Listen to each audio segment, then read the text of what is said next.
What's going on, guys? Welcome back. This is the 7.3 IDI I am rebuilding currently. It's almost done.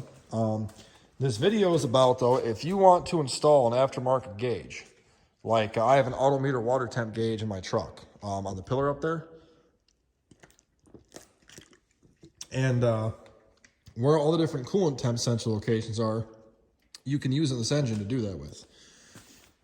Stock engine, this one right here goes for the injection pump, for the kickdown, for the temp sensor for that, okay?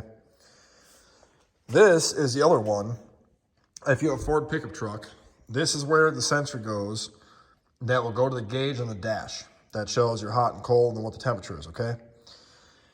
Now, aftermarket water pumps have another one right here. And then obviously they have one here for the heater hose. And then, you know, if you have like a tow truck or a school bus application, these might be different or closed off, whatever.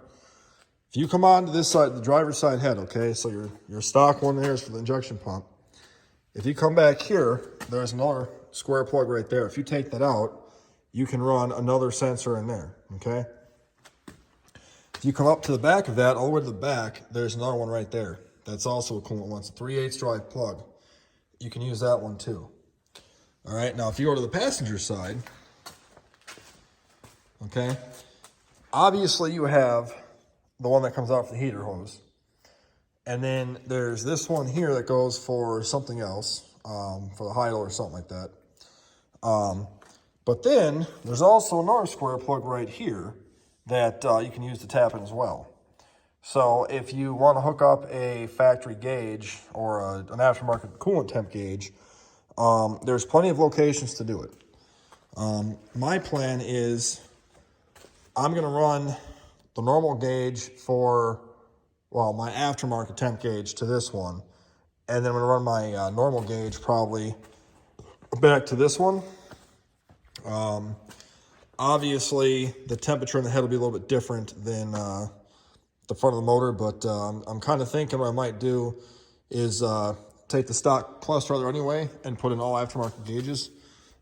But just wanted to show you guys in case you were looking at where to put a coolant sensor. You know, you've got three that already are used to begin with, and then you have other ones you can use though for coolant. And then if you want to do oil pressure, this right here is oil pressure center in the back of the motor. On my turbo truck, this comes up and goes to the turbo. I teed it into the turbo, so that's where I got mine for oil pressure on. But if you have a non-turbo, you can just take that out right there and then tee it off to the back. It'll be a little hard to see because obviously you're gonna have the intake manifold and everything on top of this, and then the air cleaner and shits, it's all the way to the back of the motor here. So just look for that. But hope this helps somebody out, and if it does, give me a like and give me a like and a thumbs up. And if you're not subscribed, subscribe. So we'll talk to you guys later. Thanks.